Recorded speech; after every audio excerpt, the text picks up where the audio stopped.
Hello friends, வணக்கம் and welcome to tamilpangusandhai. நான் உங்கள் கோபி. இன்னைக்கு நிஃப்டி 50 பார்த்தீங்கன்னா ஆல்மோஸ்ட் ஃப்ளாட்டாக க்ளோஸ் ஆயிருக்குன்னு சொல்லலாம். அதாவது 5 பாயிண்ட்ஸ் இன்க்ரீஸ் ஆகி 0.03% பாசிட்டிவ்ல 17,624 க்ளோஸ் ஆயிருக்கு. அண்ட் அதுவே பேங்க் நிஃப்டி பார்த்தீங்கன்னா கிட்டத்தட்ட 115 பாயிண்ட்ஸ் இன்க்ரீஸ் ஆகி 0.27% பாசிட்டிவ்ல 42,269 க்ளோஸ் ஆயிருக்கு. அண்ட் இன்னைக்கு ஓவரால் டாப் கெய்னர்ஸ்னு பார்க்குறப்போ Page Industries, Cummins India, CUB அதாவது City Union Bank, Tata communication and ICICI Prudential Life. And அதுவே டாப் லூசர்ஸ்னு பார்க்குறப்போ TVS Motors, Divi's laboratories, Dalmia Bharat, JK cement and Metropolis. அடுத்து cash market and F1 data படி லாங் பில்டப் அதாவது அதிகமான லாங் போர்ஷன்ஸ் பில்ட் ஆகிட்டு இருக்கிற ஸ்டாக்ஸ்னு பார்க்குறப்போ Page Industries, Cummins India, city Union bank, ICICI Prudential Life and trend. And அதுவே ஷார்ட் கவரிங் அதாவது already short portion எடுத்து அந்த ஷார்ட் போர்ஷன்லேருந்து எக்ஸிட் ஆகிற ஸ்டாக்குன்னு பார்க்குறப்போ டாடா கம்யூனிகேஷன். அண்ட் அதுவே அதிகமான ஷார்ட் போர்ஷன்ஸ் பில்ட் ஆகிட்டு இருக்கிற ஸ்டாக்ஸ்னு பார்க்குறப்போ TVS Motors, Divi's laboratories, Dalmia Bharat, JK cement and Metropolis. Okay, further இன்னைக்கு மார்க்கெட்டோட முக்கியமான அப்டேட்ஸை பார்க்கறதுக்கு முன்னாடி நீங்கள் நம்ம தமிழ் பங்கு சந்தை சேனலை சப்ஸ்கிரைப் பண்ண மறந்துருந்தீங்கன்னா கண்டிப்பாக சப்ஸ்கிரைப் பண்ணிக்கோங்க. அப்படியே நம்மளோட வீடியோ கண்டென்ட் பிடிச்சிருந்தா கண்டிப்பாக லைக் பண்ணிவிட்டு உங்களோட கமெண்ட்டை பண்ணுங்கள்.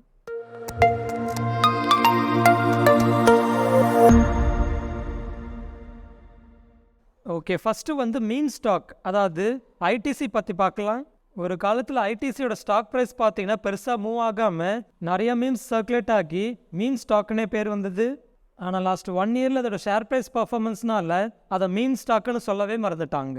எனவே அந்த ஐடிசி கம்பெனி ரிலேட்டடாக இன்றைக்கி என்ன அப்டேட் வந்திருக்குன்னு பார்க்குறப்போ ஐடிசி கம்பெனி ஸ்ப்ரவுட் லைஃப் ஃபுட்ஸ்ன்ற கம்பெனியோட என்டையர் ஸ்டேக் அக்வயர் பண்ணுறதுக்கு அக்ரிமெண்ட் போட்டிருக்கிறதா சொல்லியிருக்காங்க. ஆனால் இந்த டீல் கம்ப்ளீட்டாக க்ளோஸ் ஆகிறதுக்கு 3 to 4 years ஆகும்னு சொல்லியிருக்காங்க. அண்ட் ஆக்சுவலாக அந்த ஸ்ப்ரவுட் லைஃப் ஃபுட்ஸ்ன்ற கம்பெனியை பற்றி பார்க்குறோன்னா பாப்புலராக இருக்கிற மல்டிகிரெயின் எனர்ஜி பாரான யோகா பாரை மேனுஃபேக்சர் பண்ணுற கம்பெனி. அண்ட் இன்னொரு அப்டேட் பார்த்தீங்கன்னா இன்றைக்கி ஐடிசியோட ஷேர் ப்ரைஸ் மூவ்மெண்ட்னால அது 5 trillion மார்க்கெட் கேப்பில் டச் பண்ணியிருக்குன்னே சொல்லலாம். அண்ட் இப்படி 5 trillion மார்க்கெட் கேப்பில் இப்போ தான் ஐடிசி கம்பெனி ஃபஸ்ட் டைமாக டச் பண்ணியிருக்கு. அண்ட் இந்தியாவில் ஓவரால் மார்க்கெட் கேப்பில் வச்சு பார்க்குறப்போ ஐடிசி 8th பொசிஷனில் இருக்குது. அண்ட் இந்த ஸ்டாக் தான் ஒரு காலத்தில் மீம் ஸ்டாக்காக இருந்தது. எனவே இன்றைக்கி ஐடிசியோட ஷேர் ப்ரைஸ் பார்த்தீங்கன்னா எண்ட் ஆஃப் த டே 0.39% பாசிட்டிவாக க்ளோஸ் ஆயிருக்கு. ஓகே, அடுத்து இன்றைக்கி எம்கே குளோபலோட ஷேர் ப்ரைஸ் பார்த்தீங்கன்னா கிட்டத்தட்ட 20% ரைஸ் ஆகி அப்பர் சைக்கிட்ட ஹிட் பண்ணியிருந்தது. ஸோ அதுக்கு என்ன ரீசன்ஸ்னு பார்க்குறப்போ இந்த எம்கே குளோபல் கம்பெனிக்கு மியூச்சுவல் ஃபண்ட் பிஸ்னஸை செட்டப் பண்ணுறதுக்கு செபி கிட்டேருந்து அப்ரூவல் வந்திருக்கிறதா அப்டேட் வந்திருக்கு. அண்ட் ஆக்சுவலாக ஃபஸ்ட்டு இந்த எம்கே குளோபல்ன்ற கம்பெனி எந்த மாதிரி பிஸ்னஸ் பண்ணுற கம்பெனின்னு பார்த்தீங்கன்னா இவங்க டைவர்சிஃபைடு ஃபினான்ஷியல் சர்வீசஸை ப்ரொவைட் பண்ணுற கம்பெனி. அதாவது stock, community, currency broking and அதே போல் investment banking, portfolio management services, wealth மேனேஜ்மெண்ட்னு டைவர்சிஃபைடு ஃபினான்ஷியல் சர்வீசஸை ப்ரொவைட் பண்ணுற கம்பெனி. ஸோ இப்போ இந்த கம்பெனி புதுசாக மியூச்சுவல் ஃபண்ட் பிஸ்னஸை செட்டப் பண்ணுறதுக்கு செபி கிட்டேருந்து அப்ரூவல் வந்திருக்கிறதா அப்டேட் பண்ணியிருக்காங்க. ஸோ ஆல்ரெடி டைவர்சிஃபைட் ஃபினான்ஷியல் சர்வீசஸை ப்ரொவைட் பண்ணுற கம்பெனி இப்போது சொந்தமாக அவங்களே மியூச்சுவல் ஃபண்ட் பிஸ்னஸ் ஆரம்பிக்கிறப்போ அவங்களோட ரெவன்யூ இன்னும் பெட்டராகவே க்ரோ ஆகும். ஆனால் ஆக்சுவலாக செபி பார்த்தீங்கன்னா நிறைய கம்பெனிஸ்க்கு இந்த மாதிரி மியூச்சுவல் ஃபண்ட் பிஸ்னஸை செட்டப் பண்ணுறதுக்கு அப்ரூவல் கொடுத்துருக்காங்கன்னே சொல்லலாம். அதாவது ஜெரோதா கம்பெனிக்கும் இந்த மாதிரி அப்ரூவல் வந்திருக்கு.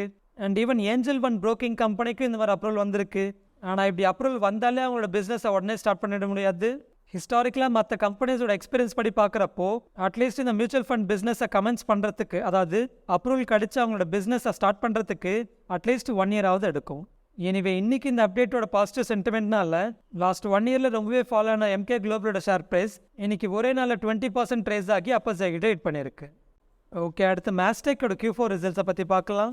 அவங்களோட ரிசல்ட்ஸை போன குவார்ட்டரோட கம்பேர் பண்ணுறப்போ ரெவன்யூ பார்த்தீங்கன்னா 7.6% அதிகமாக இருக்குது. அண்ட் அதுவே நெட் ப்ராஃபிட் பார்த்தீங்கன்னா 9% அதிகமாக இருக்குது. அண்ட் போன வருஷத்தோட கம்பேர் பண்ணுறப்போ ரெவன்யூ 21.8% அதிகமாக இருக்குது. அண்ட் நெட் ப்ராஃபிட் 17% ஃபாலோ இருக்குது. அண்ட் ஆக்சுவலாக ஆப்ரேட்டிங் ப்ராஃபிட் பார்த்தீங்கன்னா 4.1% அதிகமாக தான் இருக்குது. எனிவே ஓவரால் ரிசல்ட்ஸ் பார்க்குறப்ப இந்த Q4ல பெட்டராகவே போஸ்ட் பண்ணியிருக்காங்க. அண்ட் ஷேர் ப்ரைஸும் பார்த்தீங்கன்னா லாஸ்ட் 1 yearல ரொம்பவே ஃபாலோ இருக்குது. அண்ட் கம்பெனி இந்த ரிசல்ட்ஸ்க்கு அப்புறமா பேசுகிறப்ப என்ன சொல்லியிருக்காங்கன்னு பார்க்குறப்போ டிஜிட்டல் இன்ஜினியரிங், எக்ஸ்பீரியன்ஸ் அண்ட் அதே போல் க்ளவுட் டிரான்ஸ்ஃபர்மேஷன் சர்வீசஸ்னு அதுக்கான டிமாண்ட் அண்ட் எக்ஸிக்யூஷன் எல்லாமே பெட்டராக இருந்ததுனால இந்த Q4ல பெட்டரான க்ரோத்தை கொண்டு வர முடிஞ்சதாக சொல்லியிருக்காங்க. அண்ட் ஓவரால் மேக்ரோ என்விரான்மெண்ட் அன்சர்டினிட்டியாக இருந்தாலும் கம்பெனியோட பேக்லாக் ஆர்டர் புக் அண்ட் அதே போல் பைப்லைன் ஆர்டர்ஸ் எல்லாமே நல்லாவே ஸ்ட்ராங்காக க்ரோ ஆகிட்டு இருக்கிறதா சொல்லியிருக்காங்க. எனவே இந்த ரிசல்ட் அப்டேட்க்கு அப்புறமா இன்னைக்கு மாஸ்டெக்கோட ஷேர் ப்ரைஸ் பார்த்தீங்கன்னா ஆல்மோஸ்ட் 12.53% பாசிட்டிவாக க்ளோஸ் ஆயிருக்கு. ஓகே, இதே போல் நம்மளோட டெலிகிராம் சேனலில் போஸ்ட் பண்ண ஐசிஐசிஐ செக்யூரிட்டிஸோட Q4 ரிசல்ட்ஸை பார்க்கலாம். ஐசிஐசிஐ செக்யூரிட்டிஸோட ரிசல்ட்ஸை இந்த மாதிரி நம்மளோட டெலிகிராம் சேனலில் போஸ்ட் பண்ணுற ரிசல்ட்ஸ் டெம்ப்ளேட்ஸ் வழியாக பார்க்குறப்போ போன குவார்ட்டரோட கம்பேர் பண்ணுறப்போ ரெவன்யூ பார்த்தீங்கன்னா 0.7% பாசிட்டிவாக க்ரோ ஆயிருக்கு. அண்ட் அதுவே போன இயரோட கம்பேர் பண்ணுறப்போ 0.8% ட்ராப் ஆயிருக்கு. அண்ட் அது ப்ராஃபிட் பார்த்தீங்கன்னா போன குவார்ட்டரோட கம்பேர் பண்ணுறப்போ 6% ட்ராப் ஆயிருக்கு. அண்ட் போன வருஷத்தோட கம்பேர் பண்ணுறப்போ 22.6% ட்ராப் ஆயிருக்கு. ஆனால் ஆப்ரேட்டிங் ப்ராஃபிட் பார்த்தீங்கன்னா பெரிய அளவு ட்ராப் ஆகலைன்னு சொல்லலாம். அண்ட் இந்த ரிசல்ட்ஸ்க்கு அப்புறமா கம்பெனியோட மேனேஜ்மெண்ட் கொடுத்த சில அப்டேட்ஸ்னு பார்க்குறப்போ டெரிவேட்டிவ் செக்மெண்ட்டில் அவங்களோட மார்க்கெட் ஷேர்ன்றது கொஞ்சமாக க்ரோ இருக்கிறதா சொல்லியிருக்காங்க. அதாவது Zerodha, Angel Oneன்னு இந்த ஐசிஐசிஐ செக்யூரிட்டிஸ்ன்றவங்க ப்ரோக்கிங் கம்பெனின்னு சொல்லலாம். ஆனால் இவங்களோட மெஜாரிட்டி ஆஃப் த வால்யூம்ஸ் பார்த்தீங்கன்னா கேஷ் மார்க்கெட்லேருந்து அவங்களுக்கு ரெவன்யூ வரும். ஆனால் இந்த மாதிரி கம்பெனிஸ் பார்த்தீங்கன்னா அதாவது டிஸ்கவுண்ட் ப்ரோக்கரேஜஸ் மாதிரி இல்லாமல் இந்த மாதிரி ஃபுல் சர்வீஸ் ப்ரோக்கரேஜ் கம்பெனிஸ் பார்த்தீங்கன்னா அதிகமான ப்ரோக்கரேஜஸ் சார்ஜ் பண்ணுவாங்க. அண்ட் அதனாலேயே அதிகமாக ட்ரேடிங் பண்ணுறவங்க இந்த மாதிரி ப்ரோக்கரேஜ் கம்பெனிஸை சூஸ் பண்ணுறது ரொம்பவே கம்மியாக இருக்கும். அண்ட் அதனாலேயே பார்த்தீங்கன்னா இவங்களோட மோஸ்ட் ஆஃப் த வால்யூம்ஸ் வந்து டெரிவேட்டிவ் செக்மெண்ட்டில் இல்லாமல் கேஷ் மார்க்கெட்லேருந்து இருக்கும். அண்ட் இவங்களோட ரெவன்யூம் பார்த்தீங்கன்னா கேஷ் மார்க்கெட்லேருந்து 50% ஆஃப் த ஓவரால் ரெவன்யூ முன்னாடி வந்துட்டு இருந்தது. ஸோ அந்த டிபெண்டன்சியை குறைக்கிறதுக்கு டைவர்சிஃபிகேஷன் பண்ணி இப்போ அவங்களோட கேஷ் மார்க்கெட்லேருந்து வர ரெவன்யூ பார்த்தீங்கன்னா ஓவரால் ரெவன்யூவில் அரௌண்ட் 20%க்கும் கீழே தான் இருக்குது. அண்ட் கம்பெனி வந்து இன்னொரு அப்டேட்டும் கொடுத்துருந்தாங்க. அதாவது பர்சனல் லோன் இஷ்யூ பண்ணுறதுக்கு டாடா கேபிட்டலோட டைப் பண்ணியிருக்கிறதாவும் அண்ட் அதுக்கான இம்பேக்ட் எல்லாமே Q1லேருந்து வரும்னு சொல்லியிருக்காங்க. ஸோ ஓவரால் இந்த கம்பெனியை பற்றி பார்க்குறப்போ ஃபியூ இயர்ஸாகவே இந்த கம்பெனியோட ப்ரோக்கரிங் ரெவன்யூன்றது ஃபாலோ ஆகிட்டே இருந்தது. அதாவது கேஷ் மார்க்கெட்டோட டிபெண்டன்சி அதிகமாக வச்சுக்கிட்டு இருந்ததுனால இவங்களோட ரெவன்யூ ட்ராப் ஆகிட்டே இருந்தது. ஆனால் இப்போ ஓரளவு டெரிவேட்டிவ் செக்மெண்ட் எல்லாமே டைவர்சிஃபை ஆகி ஓவரால் ரெவன்யூன்றது ஓரளவுக்கு ஸ்டேபிளைஸ் ஆகிட்டு இருக்கு. And even loans and general இன்சூரன்ஸ்னு ப்ராடக்ட் டைவர்சிஃபிகேஷனும் பண்ணிட்டு இருக்காங்க.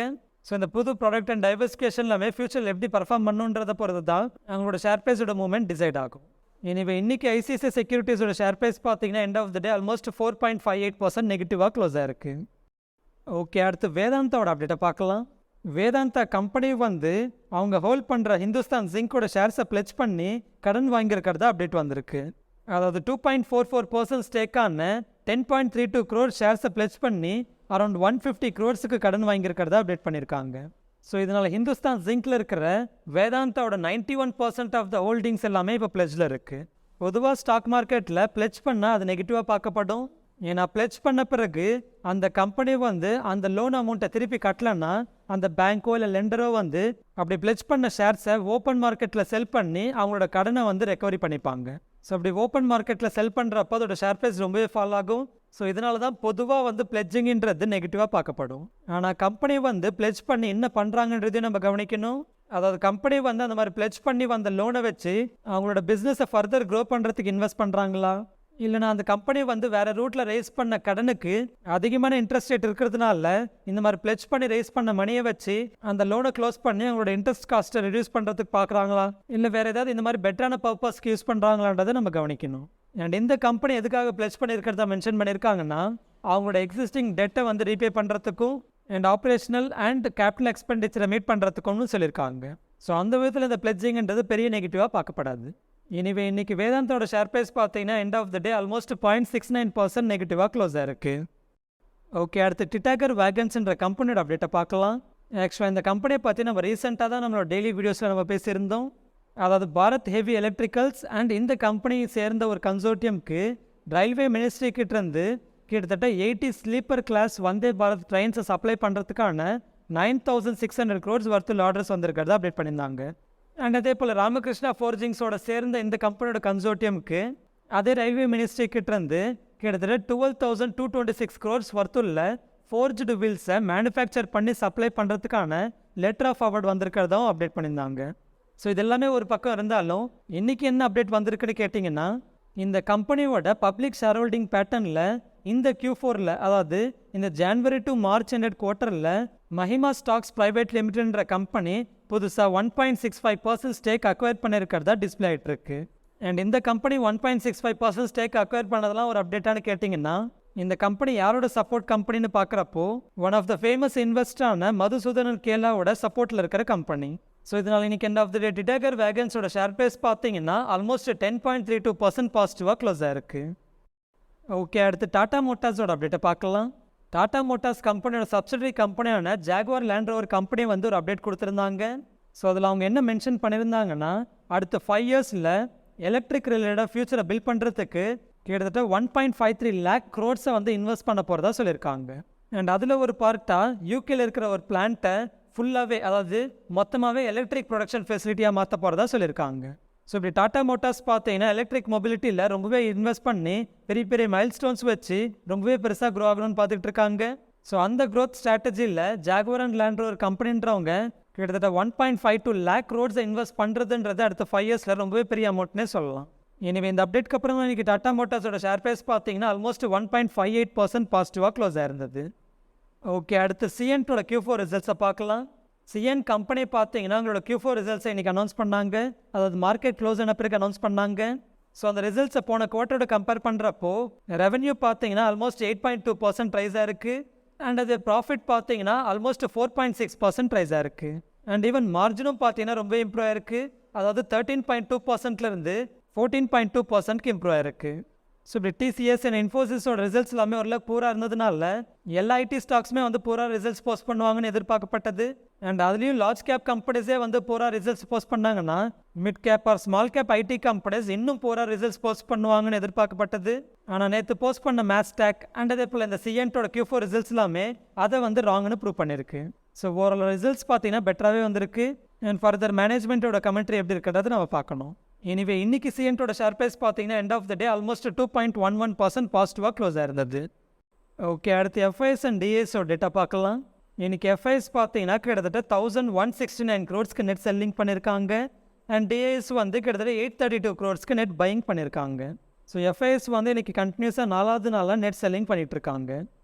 ஓகே, அடுத்து என்னோட பொசிஷன்ஸோட அப்டேட்னு பார்க்குறப்போ இன்றைக்கி என்னோட நிஃப்டி ட்ரேடிங் பொசிஷனோட எம்டிஎம் ப்ராஃபிட்ன்றது ஆல்மோஸ்ட் 2.17 lakhs இருக்குது.